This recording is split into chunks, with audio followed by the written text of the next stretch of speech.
In the living room, my greedy daughter-in-law said on speakerphone, "That witch will be gone soon, and the house will finally be ours." I stood up and served the coffee. Hours later, she got a call from the realtor and didn't say another word. The bias cup trembled slightly in my hand as I placed it on the coffee table in front of Caroline. Her perfectly manicured fingers quickly pressed the mute button on her phone, but it was too late. The damage was done. I had heard every word. "Oh, Eleanor, I didn't see you there," she exclaimed, her voice suddenly honey-sweet, a stark contrast to the venom I'd heard seconds before. My son James walked in, oblivious to the tension that now filled our living room, my living room, in the house I had spent 43 years building into a home. "Mom, you shouldn't be carrying that tray with your arthritis," James said, though he made no move to help me. I'd mentioned joint pain once, 6 months ago, and somehow it had transformed into full-blown arthritis in their narrative. Before we continue, comment where you're watching from and subscribe to the channel. We'd love to see how far our stories are reaching. Another piece of their carefully constructed fiction that I was rapidly deteriorating. "I'm perfectly capable of serving coffee in my own home," I replied, my voice steadier than I felt inside. At 67, I wasn't exactly fragile, despite what they wanted everyone to believe. Caroline shot James a look I'd seen too many times before, a silent communication that I wasn't meant to understand but had learned to interpret all too well. It meant, "Don't push her. Let her think she's still independent." "Of course you are, Mom," James said with that patronizing tone that had crept into his voice over the past 2 years, ever since Robert passed away and they'd moved in to help me adjust. I sat down in my armchair, the only piece of furniture that remained truly mine in a living room that Caroline had systematically redecorated, item by item, removing every trace of the life Robert and I had built together. The floral sofa we'd saved for was now replaced by a sleek gray sectional. The wall that once displayed our family photos now featured abstract art that Caroline said was more contemporary. Even the color of the walls had changed from the warm yellow Robert and I had chosen to a stark white that Caroline insisted opened up the space. As I sipped my coffee, I wondered if they realized that I knew. Had they any idea that I'd been finding their real estate brochures hidden in drawers? That I'd overheard snippets of conversations about market value and, after she's gone, that I'd noticed how they'd been slowly moving my belongings to the small back bedroom, consolidating my existence to make room for their future? But hearing Caroline call me that witch with such casual cruelty, that was new. That was a line crossed.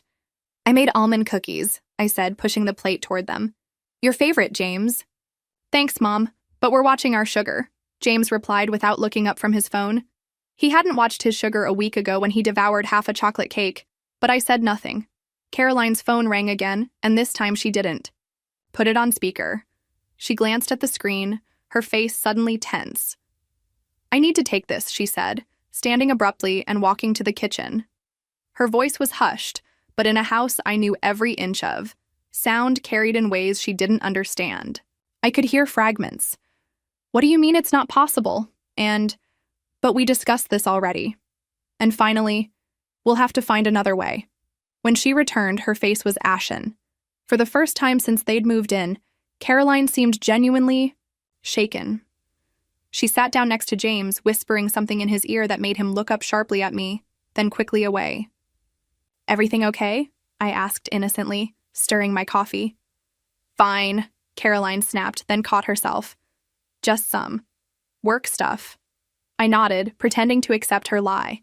The realtor must have delivered unexpected news. Perhaps about the difficulty of selling a house that wasn't actually theirs to sell. I felt a small flicker of satisfaction beneath my hurt. That night, alone in what was now my bedroom, formerly the guest room, the smallest in the house, I pulled out the worn leather album from beneath my bed. Robert smiled up at me from our wedding photo, then from the day we broke ground on this house, then holding baby James on the porch we'd built together. "They want to take it all away," I whispered to his image. "Everything we built." But as I traced his smile with my fingertip, something shifted inside me. The crushing weight of betrayal didn't disappear, but alongside it grew something else. Resolve. This was my house, my life, my legacy, and I would not be erased from it so easily. The next morning, I called my old friend Margaret. Before retiring, she'd been a family lawyer for 30 years. "I need your advice," I said when she answered. "It's about the house. Two could play this game. And unlike my son and his wife, I had nothing but time to plan my next move. The morning light filtered through curtains I hadn't chosen, casting unfamiliar shadows across my bedroom floor. I lay in bed, staring at the ceiling, remembering a time when this house echoed with laughter and love instead of whispered conspiracies. 2 years ago, when Robert passed away after 45 years of marriage, the silence nearly drowned me. I wandered our home like a ghost, touching the walls we'd painted together, sitting in his reading chair, sleeping on his side of the bed to feel closer to him. The grief was a physical weight, pressing down on my chest until some days I could barely breathe. That's when James and Caroline swooped in with their offer to help.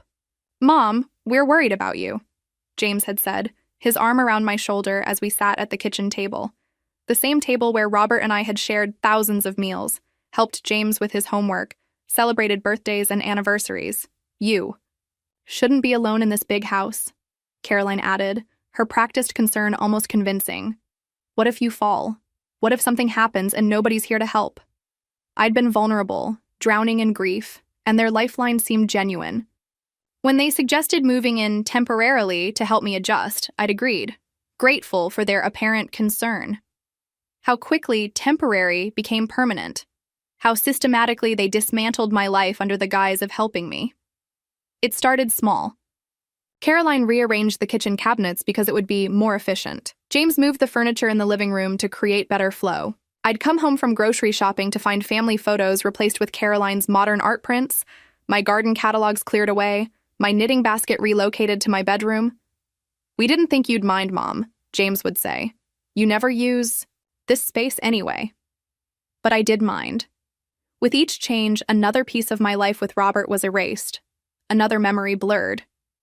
Within 3 months, they'd claimed the master bedroom. "It makes more sense for us to take the larger room," Caroline had explained. "You don't need all that space, and the stairs to the second floor might be difficult for you soon." I hadn't fought it. Perhaps that was my mistake. The first of many concessions I made to keep peace. To be the accommodating mother, to not be a burden.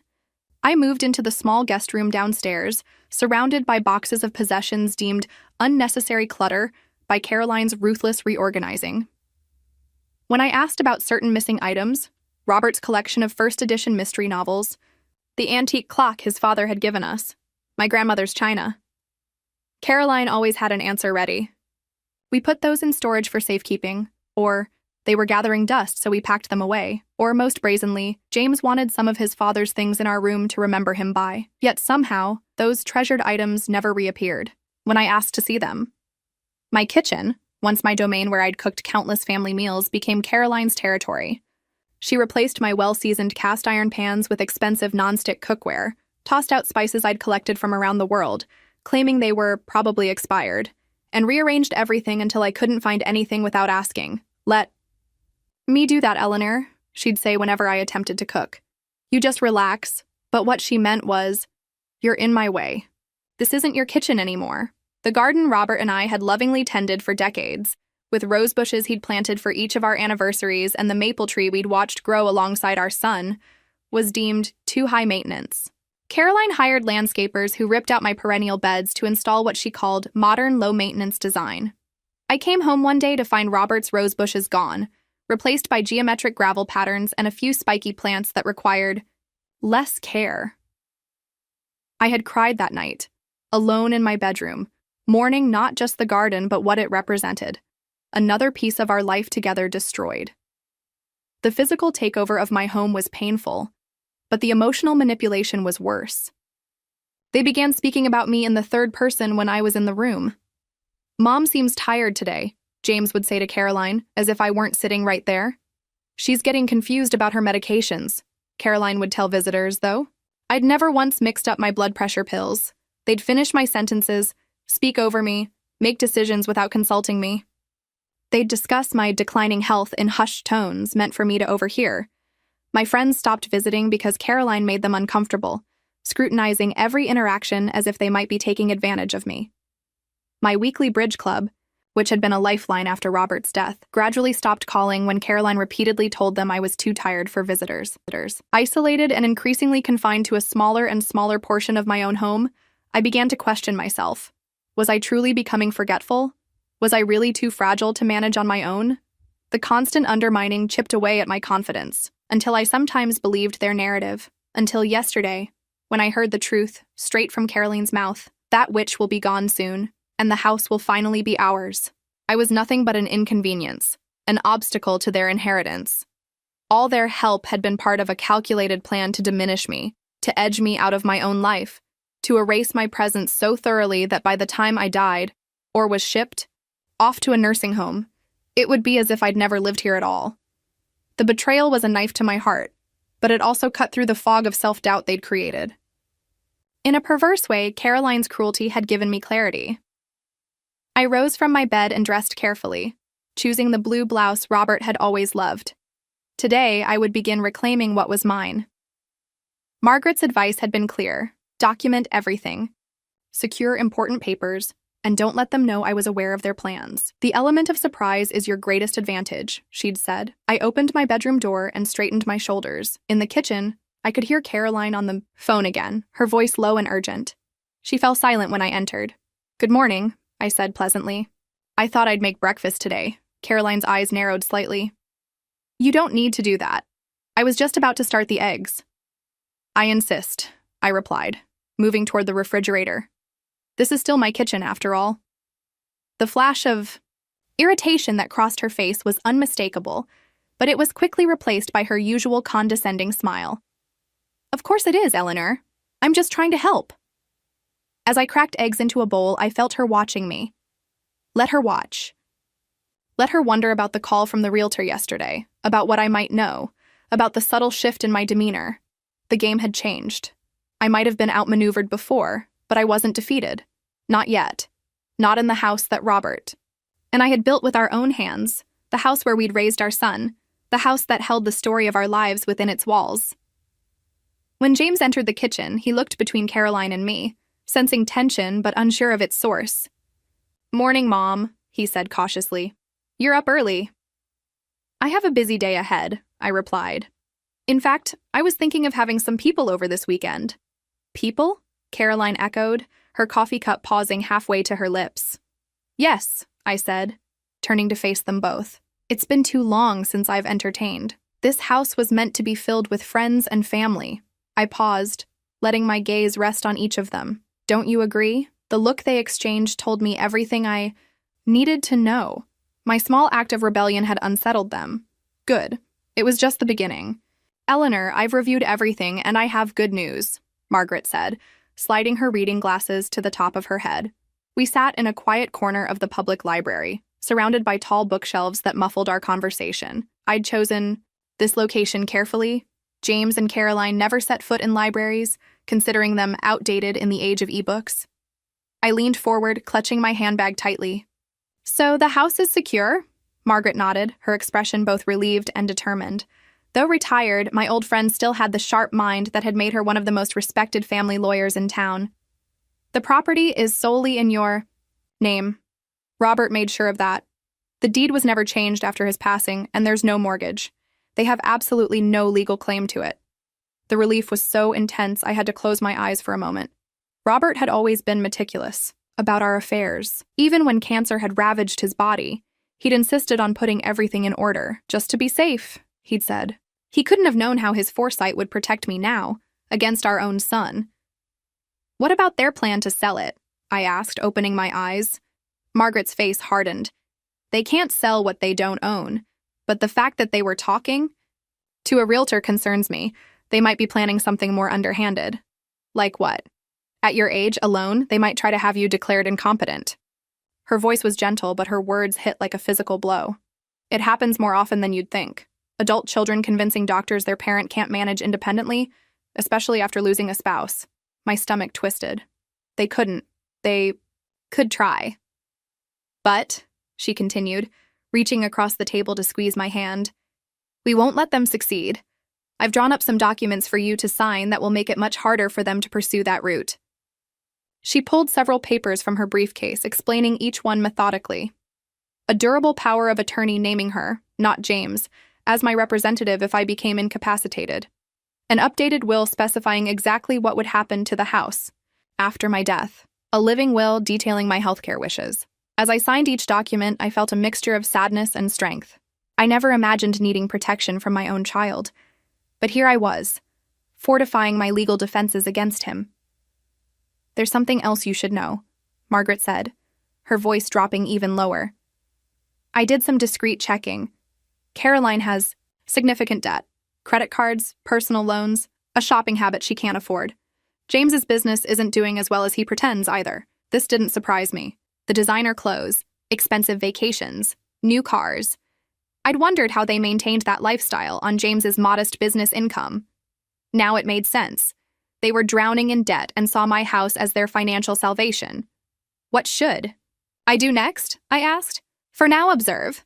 Document any concerning behavior. If they try to isolate you, resist in subtle ways. Maintain connections with friends, even if it's just phone calls. And don't let them know you're aware of their plans. I nodded, thinking of the small notebook I'd already started keeping in my nightstand, recording their daily manipulations and lies. "And Eleanor," Margaret added, "consider your endgame here. Do you want them out of your house?" The question hung in the air between us. Did I? Part of me wanted to throw them out immediately, to reclaim my space and my dignity. But another part, the mother who still remembered James as a little boy with his father's smile, hesitated. "I need time to think about that," I finally said. Margaret nodded understanding. "Whatever you decide, we'll make it happen." When I returned home, the house was quiet. James was at work, and Caroline's car was gone, probably at one of her endless lunch dates or shopping excursions. I used the opportunity to do something I hadn't dared in months: explore my own home. I started in the master bedroom, my bedroom once. Caroline had redecorated completely, removing every trace of Robert and me. Our antique mahogany furniture had been replaced with modern pieces. The walls, once a warm terracotta that Robert had spent a week perfecting, were now stark white. Even the hardwood floors we'd installed together were covered by plush gray carpeting, but it was the closet that stopped me cold. The built-in shelves where Robert had kept his collection of first edition mysteries, passed down from his father, were empty. The books were nowhere to be seen. The small safe where we'd kept important documents was also missing. I moved quickly through the rest of the house, checking all the places where our most treasured possessions had been stored. Robert's vinyl record collection, my mother's silver service, the hand-carved chess set from our trip to Mexico, the photo albums documenting our life together, all gone. By the time I reached the basement, my hands were shaking, not from fear, but from rage. They hadn't just redecorated, they'd systematically erased us from our own home. The basement storage room had always been meticulously organized, Robert's influence. Now it was chaos, boxes stacked haphazardly, many open with contents spilling out. I recognized some of our belongings, tossed carelessly aside like worthless junk. In one corner, partially hidden behind a water heater, I spotted something that made my heart stop. A black garbage bag tied shut but splitting at the seams. Kneeling painfully on the concrete floor, I opened it. Inside were photo albums. Our photo albums. The visual record of our life together, from our courthouse wedding to James's birth, first steps, graduations, our anniversary trips, all of it stuffed into a garbage bag like trash. Next to it was another bag containing Robert's sweaters, still smelling faintly of his aftershave. I pressed one to my face, inhaling deeply, tears streaming down my cheeks. They hadn't just relegated me to a guest room in my own home. They had attempted to erase Robert completely, to pretend he had never existed. I carefully retied the bags, leaving everything as I'd found it. Then I went to my room and retrieved my notebook, documenting this new discovery in meticulous detail. The rage I felt provided clarity. This wasn't just about financial exploitation, it was about erasing a life, a history, a love story. My phone rang, startling me. It was Margaret. "I've been thinking about your situation," she said without preamble. "I have an idea that might give you some leverage without immediately forcing a confrontation." "I'm listening," I said, my voice steadier than I expected. "Have you ever considered making your home historic?" The question caught me off guard. Historic? It's only 43 years old. Not officially historic, but culturally significant. Your husband was a well-respected architect in this town. I just meant we could have prepared better. Your grandmother tires easily these days. Lily turned to me, her eyes searching my face. Is that true, Grandma? You seem fine to me. I'm having a good day, I said, squeezing her hand. And seeing you makes it even better. James cleared his throat uncomfortably. How long are you planning to stay, honey? A week, if that's okay. Lily's gaze remained on me, not her father. I've missed Grandma. We haven't really talked since Grandpa's funeral. Caroline's phone chimed with a text. She glanced at it, then shot James a pointed look. James, can I speak with you in the kitchen for a minute? Once they left, Lily's cheerful expression dropped. She leaned close, speaking rapidly and quietly. Margaret called me. She told me everything. I came as soon as I could. I felt a rush of both gratitude and concern. Margaret and I had discussed involving Lily, but I'd been hesitant to drag my granddaughter into this ugly situation. You shouldn't have to deal with this, I whispered back. Lily's eyes flashed with determination. They're trying to steal your house, Grandma. Of course I'm going to help. It's complicated, sweetheart. No, it's not, she insisted. It's wrong. Dad's changed so much since he married her. I barely recognize him anymore.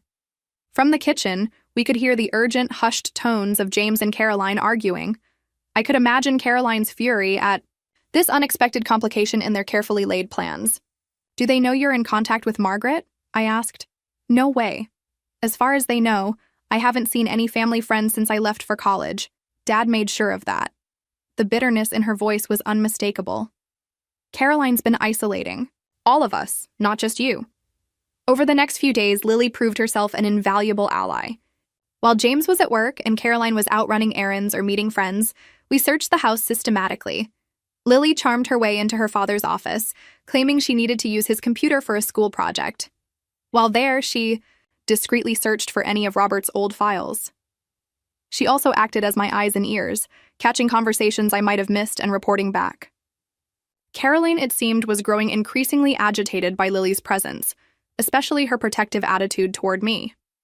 She told Dad that your attachment to me is unhealthy and shows signs of cognitive decline, Lily reported, rolling her eyes. Apparently, normal grandmothers don't enjoy spending time with their granddaughters. But our most significant discovery came on the 4th day of Lily's visit. While exploring the attic, a space Caroline rarely entered due to her complaints about dust and spiders, we found a hidden treasure, Robert's backup files. Grandpa was always paranoid about losing important documents, Lily reminded me as we opened the weatherproof container tucked behind old Christmas decorations. He used to say, always keep a copy somewhere safe. Inside were duplicates of everything: the original house plans, receipts for major renovations, property tax records, insurance documents, and most importantly, dozens of labeled USB drives, containing digital copies of our financial records going back decades. This is it, I whispered, holding one of the drives reverently. This is everything we need. Lily's phone chimed with a text. She checked it and her expression turned grim. It's from Margaret. Caroline called Sunny Pines today to confirm your move-in date. They're accelerating their timeline. A cold determination settled over me. Then so are we. That evening, while Caroline was cooking dinner, a rare occurrence she undertook only when trying to create a facade of domestic harmony, Lily and I finalized our plans in hushed tones on the back porch. The Historical Society is coming day. After tomorrow, I confirmed. Everything else is in place. Are you sure you want to be part of this? It might permanently damage your relationship with your father. Lily took my hands in hers, her young face solemn beyond her years. Grandma, Dad damaged our relationship when he decided your house was more important than your dignity. I'm with you all the way. Tears sprang to my eyes. Not from sadness this time, but from a profound gratitude for this extraordinary young woman, this unexpected ally who had appeared just when I needed her most. Your grandfather would be so proud of you, I told her. She smiled, Robert's smile. He'd be proud of both of us. As we watched the sunset paint the sky in shades of gold and pink over the garden Robert had designed, I felt a sense of peace I hadn't experienced since before his death. Whatever happened next, I wasn't alone anymore. And for the first time in a long time, I truly believed I could reclaim what was mine. The dining room table gleamed under the soft light of the chandelier Robert had installed 30 years ago. The good china, my mother's, which Caroline had relegated to a box in the basement, was set out in perfect alignment. Crystal glasses caught the light, throwing rainbow prisms across the crisp white tablecloth I'd embroidered myself decades ago. "It looks beautiful, Grandma," Lily whispered, adjusting a flower arrangement in the center of the table. "Are you nervous?" she asked, her eyes searching my face. "A little," I admitted, "but mostly I feel ready." The doorbell rang, and Lily squeezed my hand before going to answer it. Voices filled the entryway. Margaret's confident tone, the deeper rumble of her husband Dave, and Pastor Allen, who had married Robert and me 47 years ago. More guests arrived, neighbors who had known us for decades, Robert's former colleagues, friends from the church. Each arrival seemed to increase Caroline's agitation as she hovered at the edges of the gathering, clearly confused and increasingly alarmed. "Mom?" James cornered me in the kitchen, his voice low and tense. "What is all this? You didn't mention you were having a dinner party?" "Didn't I?" I blinked innocently. It must have slipped my mind. You know how forgetful I've been lately. His eyes narrowed slightly. "You seem pretty clear-headed right now." Caroline cornered Lily by the refrigerator. "What's going on?" she hissed. "Did you organize this?" "Grandma wanted to see her friends," Lily replied calmly. "I just helped with the invitations. She's in no condition to host a dinner party. We're in the middle of planning her move. This is completely inappropriate." Lily's expression remained pleasant but firm. "It's her house, Caroline, her friends, her decision." By 7 o'clock, 14 people were seated around my dining room table. James and Caroline sat directly across from me, with Lily at my right hand and Margaret at my left. Pastor Allen sat at the foot of the table, his presence lending a certain gravity to the occasion. As the main course was served, Robert's favorite pot roast, I rose to my feet, gently tapping my glass with a spoon. The room fell silent, all eyes turning to me. "Thank you all for coming tonight," I began, my voice steadier than I'd expected. "It means the world to me to have so many dear friends here in the home Robert and I built together." I paused, then my gaze settled on James and Caroline. "Some of you may have heard that I'm considering moving to a retirement community." Murmurs of surprise rippled through the room. "That's partially true. The possibility has been presented to me." Caroline's smile looked frozen on her face. James shifted uncomfortably in his chair. "Before any decisions are made, however, I wanted to gather those closest to me to discuss the future of this house. After all, this isn't just a building. It's a legacy. Robert's legacy. Our family's legacy." "What you may not know," I continued, "is that recently there have been plans made for this house without my knowledge or consent. Plans to sell it as soon as I could be convinced to leave." A shocked silence fell over the table. All eyes darted between me and my suddenly pale son and daughter-in-law. "Mom," James began, his voice strained. "That's not exactly—" I held up my hand, and to my mild surprise, he fell silent. "No more lies, James. Not tonight." I turned to our guests. For the past 2 years, since Robert's death, I have been systematically marginalized in my own home. My possessions have been disposed of, my spaces taken over, my friends deliberately driven away, all to make me dependent, isolated, and eventually, compliant. Caroline's face had drained of color. "Eleanor, you're confused." I am not confused, Caroline," I said sharply, fixing her with a steady gaze. "In fact, I've never been clearer about anything in my life." I nodded to Lily, who stood and began distributing slim folders to each guest.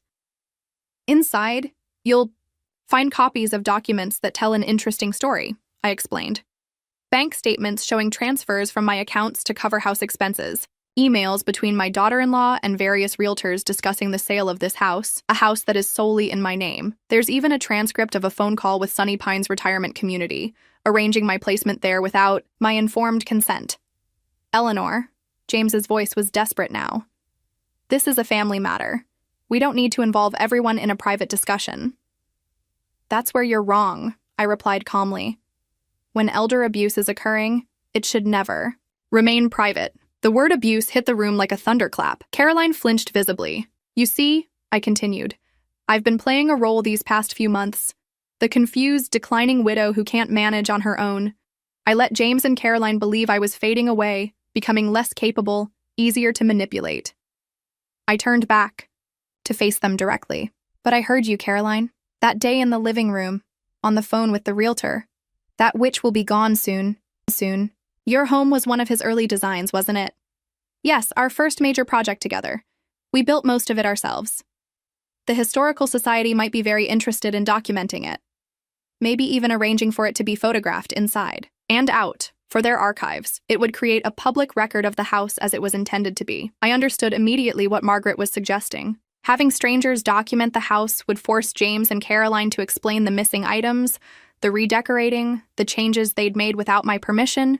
It would shine a light on their actions. That's brilliant, I said slowly. Robert would have loved the recognition too. He was always so proud of this house. It also establishes community interest in the property. Makes it harder for them to quietly dispose of your possessions or make major changes without raising questions. By the time we ended the call, a plan was taking shape in my mind. Not just a defensive strategy to protect my home, but a way to honor Robert's memory and perhaps even teach our son a lesson about respect and family heritage. I heard a car in the driveway, Caroline returning from whatever outing had occupied her day. I quickly hid my notebook and composed myself, ready to play the role of the oblivious, slightly addled mother-in-law they believed me to be. But inside, something had shifted. The fear and hurt were still there, but overshadowed now by determination. They had underestimated me. They thought I was fading away, becoming less, becoming invisible. They were wrong. I was just getting started. I've been thinking, I said softly, pushing my breakfast around my plate. Maybe you're right about this house being too much for me. The fork in Caroline's hand paused halfway to her mouth. James looked up from his phone, eyebrows raised in surprise. The calculating gleam that immediately appeared in my daughter-in-law's eyes was unmistakable. Really, Mom? James asked, setting his phone down. That's unexpected. Caroline quickly composed her features into an expression of practiced concern. Eleanor, we only want what's best for you. This big house, all these stairs and maintenance issues, it's a lot for anyone to handle alone. I nodded meekly, keeping my eyes downcast. I know. I've been stubborn. It's just hard to let go. Of course it is, Caroline soothed, reaching across the table to pat my hand. But think of the freedom you'll have in a nice retirement community. Activities, friends your own age, no worries about home repairs or yard work. I glanced up, my eyes deliberately watery. Would you help me look at some places? I don't even know where to start. The triumph that flashed across Caroline's face was so naked, so unguarded, that for a moment I glimpsed the true person beneath her carefully maintained facade. She was already mentally spending the proceeds from my house sale. Absolutely, she gushed. I have some brochures already. Just information I picked up, in case you ever wanted to consider options. Of course you do, I thought, maintaining my fragile smile. You've been planning this for months. The moment I closed my bedroom door, I heard their excited whispers in the kitchen. I couldn't make out the words, but their tone told me everything. They thought they'd won. I smiled to myself as I pulled out my phone and texted Margaret. Phase 1 complete. They took the bait. The next 2 weeks unfolded exactly as I'd anticipated. Caroline threw herself enthusiastically into researching retirement communities, scheduling tours, and bringing home glossy brochures. I feigned interest, asking questions and taking notes, all while observing how they became increasingly less guarded around me. They began speaking more openly about their plans for after I moved out, after they took possession of the house. Caroline started measuring rooms and researching contractors for the renovations she'd always wanted to make. James called his golfing buddies, promising parties once they had the place to themselves. We should list it right away, I overheard. Caroline telling James one evening when they thought I was napping. The market's hot, and we could make a fortune if we sell before you-know-who actually needs the retirement home money. Mom might not agree to that, James replied, though his tone lacked conviction. Caroline laughed, a sharp, ugly sound.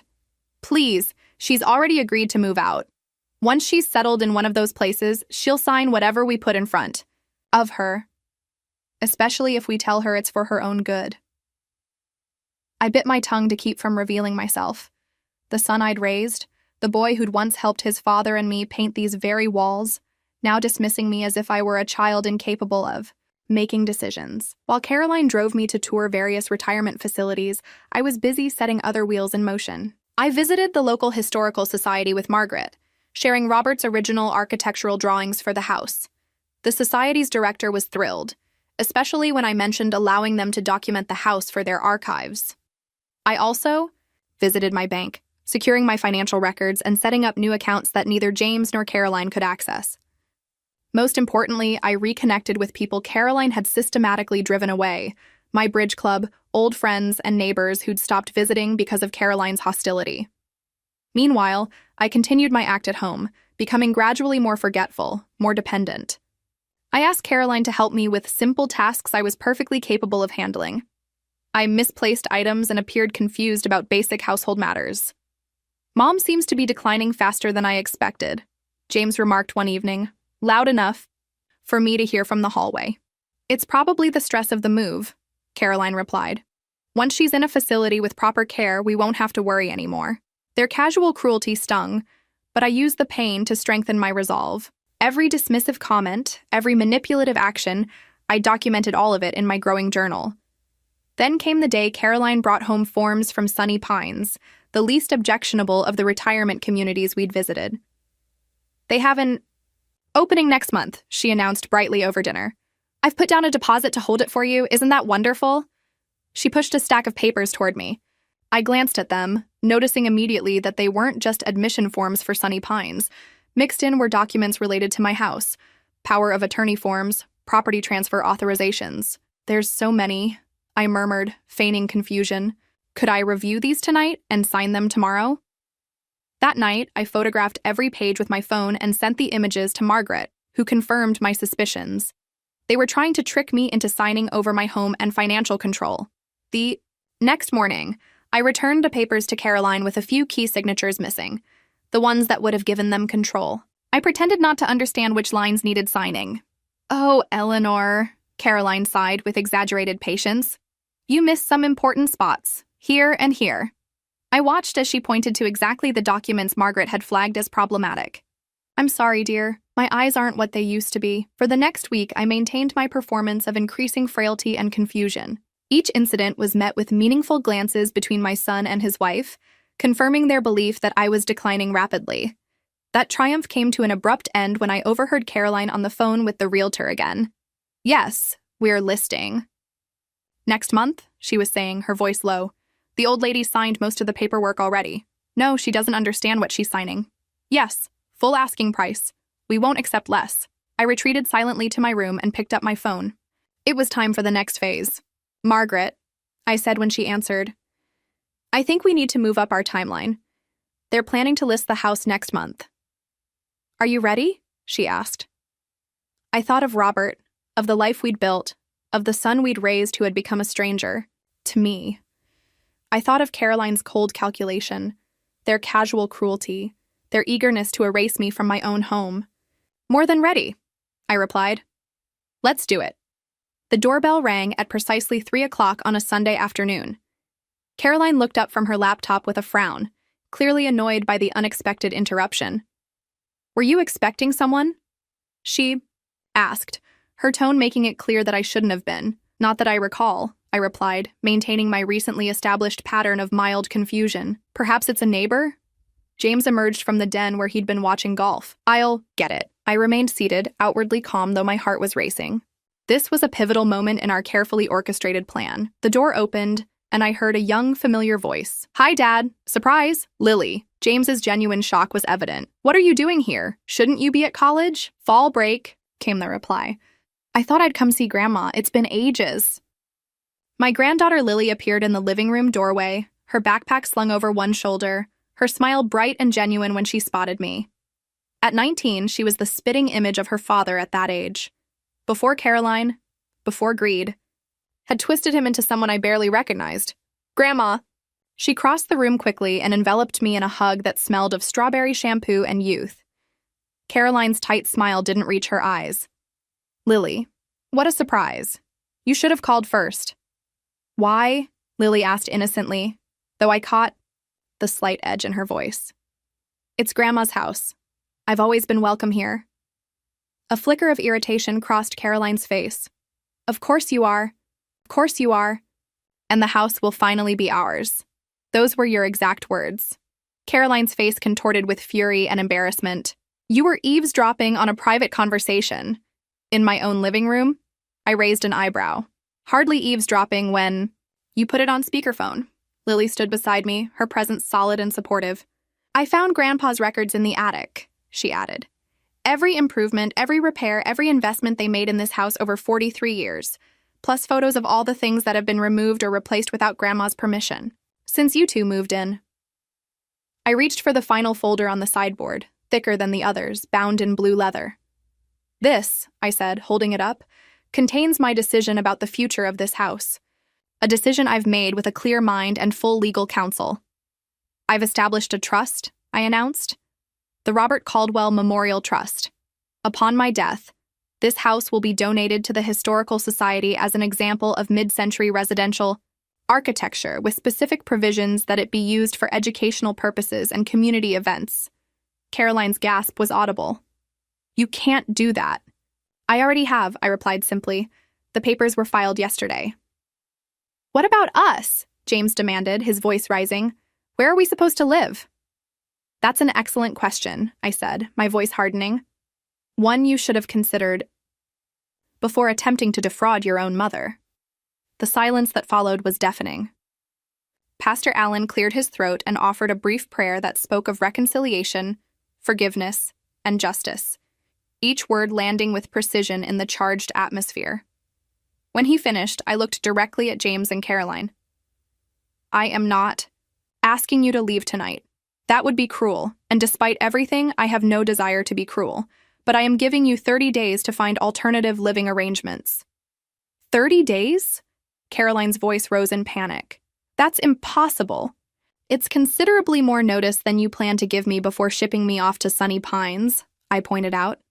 As for your financial situation, I continued, which I understand is precarious, I'm prepared to offer some assistance, under certain conditions. James looked up, a flicker of hope crossing his features. Margaret has drawn up an agreement. In exchange for your voluntary departure from this house, the return of all items belonging to me or Robert that have been removed, and your participation in family counseling, I will provide a one-time gift to help you establish a new residence. Family counseling? James scoffed. You can't be serious. Completely serious, I replied, because despite everything, you are still my son, and I have to believe that somewhere inside, you is the boy Robert and I raised to be honest, compassionate, and honorable. Something flickered in James's eyes. Shame, perhaps, or a glimmer of the person he used to be. And Lily, I added, turning to my granddaughter, I've established a separate educational trust for you.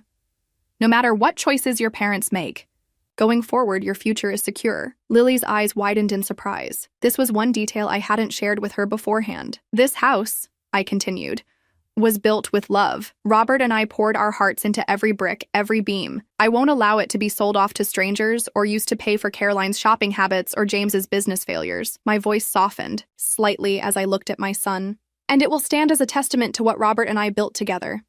Not just a house, but a legacy of integrity, hard work, and love. The room was utterly silent. Then, from the far end of the table, someone began to applaud. It was Dave, Margaret's husband, a man of few words but strong principles. One by one, others joined in until the entire table, except James and Caroline, was applauding. I blinked back tears as I took my seat again, Lily's hand squeezing mine beneath the table. The pot roast is getting cold, I said simply. Let's eat. As the evening drew to a close and guests began to depart, each one embraced me warmly. Pastor Allen held my hands in his and spoke quietly. Robert would be proud of you, Eleanor. So proud. Those words meant more to me than he could know. Later, alone with Lily in the kitchen, I finally let the tears come. Not tears of grief or loss, but tears of relief, of vindication, of triumph. I had reclaimed my house, my dignity, and perhaps, most importantly, my voice. What happens now, Grandma? Lily asked softly. I looked around the kitchen, my kitchen again, at last, and smiled. Now we rebuild, together.